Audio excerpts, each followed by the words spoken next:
Expondremos en esta ocasión el esquema del tema 79 de la parte general, modalidades de contrato de trabajo, y el segundo epígrafe, las medidas de fomento del empleo en el régimen general y en el régimen especial. Lo cierto es que yo con este epígrafe tengo problemas porque yo entiendo que se refiere al régimen general y al régimen especial de la Seguridad Social, o a los regímenes especiales de la Seguridad Social, pero no tengo constancia de que existan medidas de fomento para el empleo que se circunscriban bien al régimen general de la Seguridad Social o a los regímenes especiales de la Seguridad Social. Me planteé la posibilidad de que se tratara de la ley que salió en enero del año 23 acerca de medidas urgentes para la resiliencia y las personas artistas, pero dado que las personas artistas no tienen un régimen especial, tienen el régimen especial de los autónomos, pero no hay uno específico como los trabajadores del mar o los trabajadores del carbón, etcétera, etcétera, tampoco lo vi acorde. Entonces, yo lo he desarrollado como he podido, este epígrafe. Si alguien lo tiene desarrollado de otra manera y se ajusta mejor a lo que nos dice el epígrafe, pues estaría muy bien que lo aportara. Bueno, respecto de las modalidades del contrato de trabajo, esto ya lo vimos en el tema anterior, aunque fuera más comprimido. Partimos siempre del artículo 35 de la Constitución, que nos lleva al Estatuto de los Trabajadores, y en este caso los artículos 6 y siguientes. El artículo 6, ya recordáis, que trataba del trabajo de los menores. Entonces ya distinguíamos, acordaos, los menores de 16 años, que en aquel caso tenía que ser comunicado de forma obligatoria a la autoridad laboral competente para que estuviera pendiente o tutelara el tipo de trabajo que realizan estos menores, que era para espectáculos públicos únicamente, etcétera, etcétera. Y B, el supuesto que está entre los 16 y los 18 años, donde recordáis que no se admitía era solo para personas con este rango de edad, pero que estuvieran independizados y que contaran con la autorización del tutor legal, bien padres o bien administración pública o quien fuere. Estaba prohibido o está prohibido para estos trabajadores, y por supuesto para los primeros, el trabajo nocturno, aquellos labores o prestaciones laborales que conlleven un riesgo especial o con productos de riesgo, y la realización de horas extras. El artículo 7 nos hablaba de la capacidad para contratar. Esto es una reproducción del tema anterior. El trabajador, pues conforme a la normativa civil; el trabajador extranjero, os remitís a la normativa sectorial; y el empresario, pues si se trata de personas jurídicas, pues nos remitimos a las normas civiles fundamentalmente, civiles y mercantiles, en función del aspecto de donde tengamos que tirar, ¿no? La forma del contrato, ya lo vimos en el tema pasado, tampoco tiene mucho forma por escrito. Si también es verbal es válida, pero si hay alguna discordancia o alguna inconsistencia se presume fijo y a tiempo completo. Y de otro lado tenemos el artículo 9, la validez del contrato. Fundamentalmente se trataba en este artículo el principio de conservación en principio del acto administrativo, pero bueno, aquí es aplicado al principio de conservación del contrato y ya lo expliqué, o sea que no hace falta. El artículo 10 nos habla del trabajo en común y el trabajo en grupo, también se explicó en el tema pasado.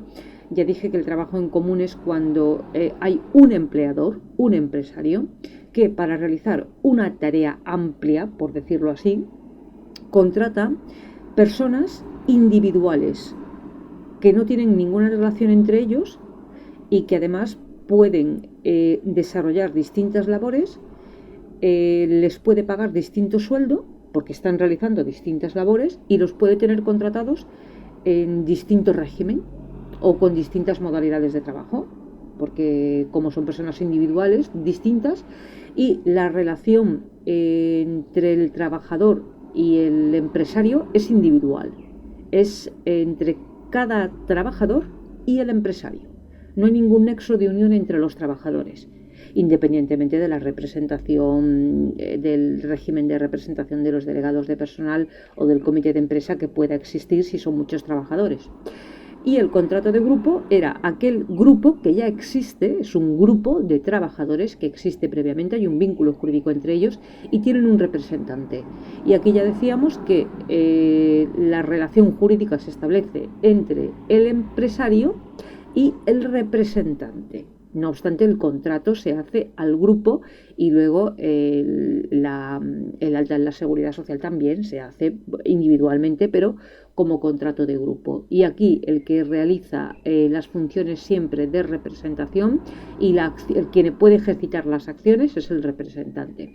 Artículo 11, los contratos formativos. Ya os dije que aquí sí que íbamos a desmenuzar un poco, que estaba muy resumido en el tema pasado, en el tema anterior. Tenemos el contrato de formación en alternancia y luego el que llaman contrato de formación, donde está por aquí, pero que yo prefiero llamarlo contrato de prácticas, porque creo que se entiende mejor y no llama a confusión. El contrato de formación en alternancia se llama en alternancia porque se alterna la formación teórica y la formación práctica. Está pensado para personas que no tienen cualificación, o mejor dicho, para personas que no tienen un título que les habilite a trabajar o a un trabajo cualificado. Entonces, la idea es que mediante la teoría obtengan la titulación teórica y mediante la práctica obtengan la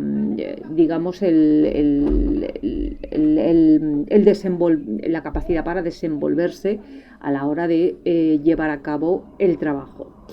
La duración es entre 2 meses, esto de segunda es que se me ha ido, en fin, el ordenador que me juega estas pasadas.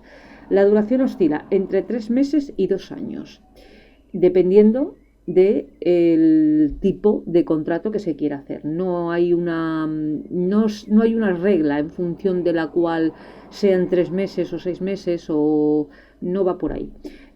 Se podrá hacer un solo contrato por titulación, es decir, una vez que la persona adquiere la titulación porque ha terminado el contrato formativo y por ende tiene derecho a la titulación,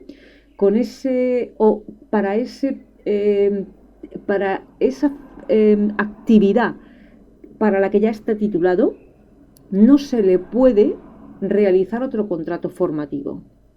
Se puede para otra actividad dentro de la misma empresa con la intención de obtener otro título distinto, otro título teórico distinto y por ende otras funciones distintas, pero no para las mismas funciones, no para el mismo título.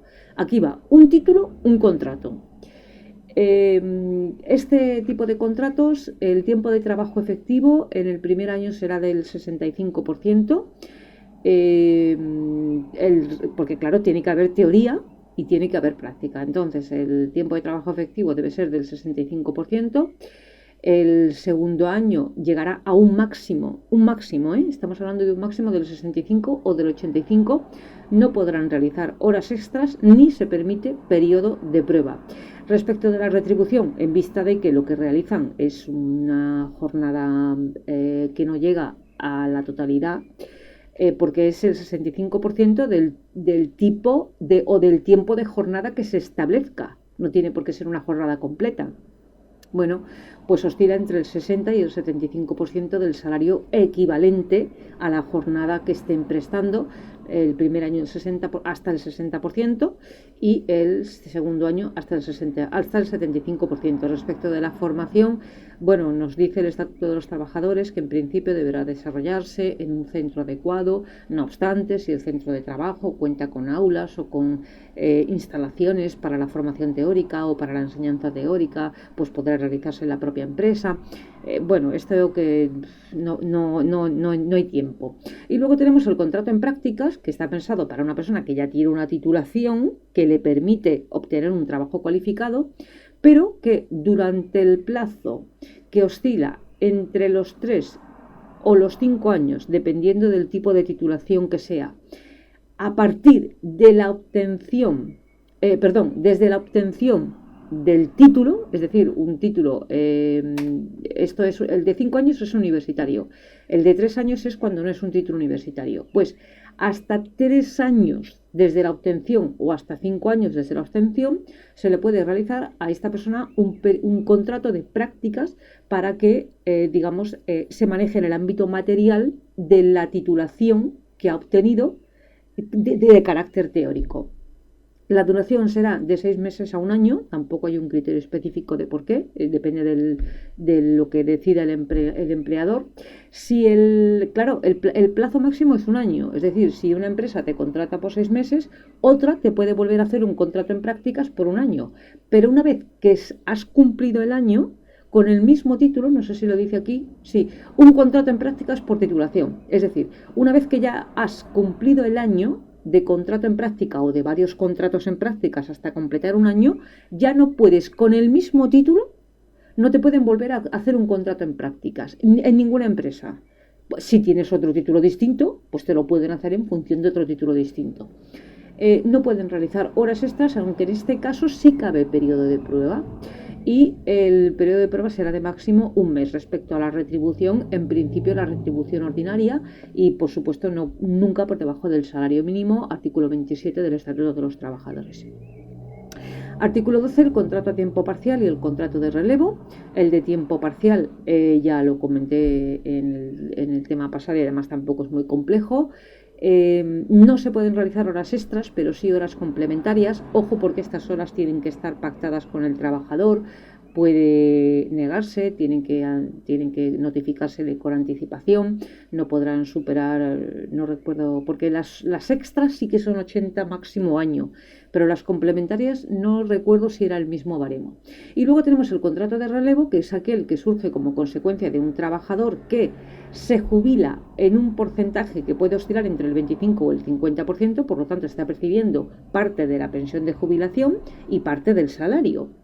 Entonces, para entrar a realizar las labores que esta persona deja de realizar, puede entrar mediante un contrato de relevo, ojo, una persona desempleada o una persona que esté trabajando en la misma empresa, pero con un contrato a tiempo parcial, de manera que se le complete la jornada o al menos se le aumente.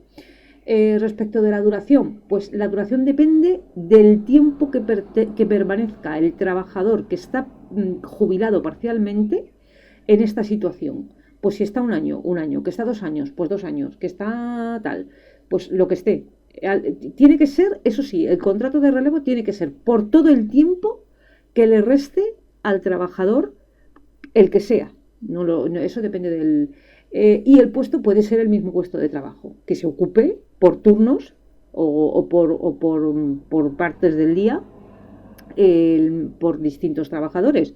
El principal, por decirlo de alguna manera, o el no prejubilado, el parcialmente jubilado y el de relevo.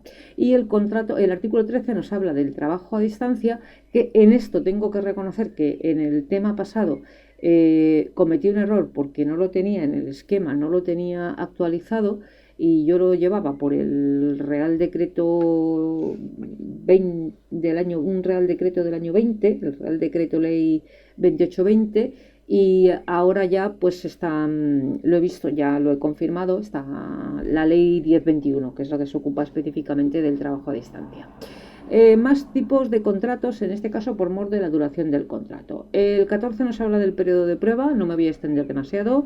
La duración vendrá fijada por convenio. En defecto, el Estatuto de los Trabajadores habla de 6 meses para cualificados, 2 meses para no cualificados y 1 mes para los contratos de duración determinada del artículo 15 o para los casos de aquí cuando se hablaba de la prueba en los contratos formativos de prácticas concretamente. Los efectos, pues la resolución de la relación laboral sin ningún tipo de indemnización para ninguna de las partes y computa efectos de antigüedad si continúa trabajando en la empresa con un contrato. El artículo 15, la duración del contrato, pues puede ser indefinido o de duración determinada, esto ya lo hablamos. Ojo con el hecho de plasmar por escrito los contratos de duración determinada o de jornada no completa, porque ya sabéis que opera la presunción, en caso de que haya algún problema, la presunción de contrato por indefinido y por jornada completa.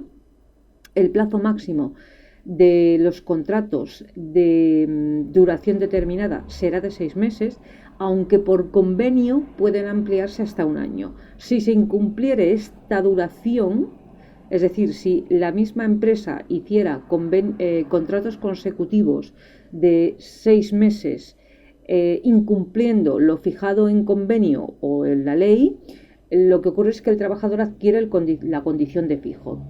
El artículo 16 nos habla de los fijos discontinuos. El objeto ya sabéis que son prestaciones de carácter estacional o de temporada. Hay un volumen de trabajo muy intenso en un periodo de tiempo muy concentrado del año y luego en el resto del año no hay prácticamente actividad. Entonces, para eso están los fijos discontinuos. Se formaliza por escrito, fundamentalmente porque tiene que formalizarse dentro del contrato el orden de llamamiento, que es importante para que los trabajadores vayan sabiendo cuándo les va a tocar trabajar. Respecto a los criterios de llamamiento, vienen fijados por convenio o por acuerdo, pero siempre por escrito. Y esto, de hecho, debe constar en un documento que debe trasladarse a los representantes de los trabajadores a comienzo de año para que se compruebe que no hay... para que haya equivalencia o haya, digamos, proporcionalidad en el llamamiento a todos los trabajadores, haya rotación para que no todos trabajen en la misma temporada. Y para que trabajen todos, para que no haya preferencias, etcétera, etcétera. Eso sí, tienen los trabajadores a tiempo fijo discontinuo dentro de la empresa, tienen preferencia para acceder a puestos fijos. Y por último, medidas de fomento del empleo. Ya os he dicho que yo esto lo he resuelto mediante, por un lado, las medidas, la definición, pues son subvenciones, desgravaciones, etcétera, para grupos específicos de trabajadores, pero no habla de régimen de la seguridad social, sino grupos específicos de trabajadores que pueden ser, pues, personas con más de 52 años en situación de desempleo, de larga duración, personas con discapacidad, personas con menos de 25 años pero baja cualificación, no sé, son grupos específicos, pero no regímenes específicos de la seguridad social. Y la intención es fomentar el trabajo estable de personas desempleadas o de personas que tienen un puesto o un trabajo de carácter temporal. En la guía de bonificación y reducción a la contratación laboral encontramos las bonificaciones y las deducciones. Prácticamente es la misma figura jurídica. Se trata de reducciones o deducciones, mejor dicho, deducciones de la cuota de la seguridad social que ha de pagar el empresario por el trabajador. Solo que la bonificación corre a cargo del SEPE y la deducción corre a cargo de la tesorería, pero tiene la misma finalidad.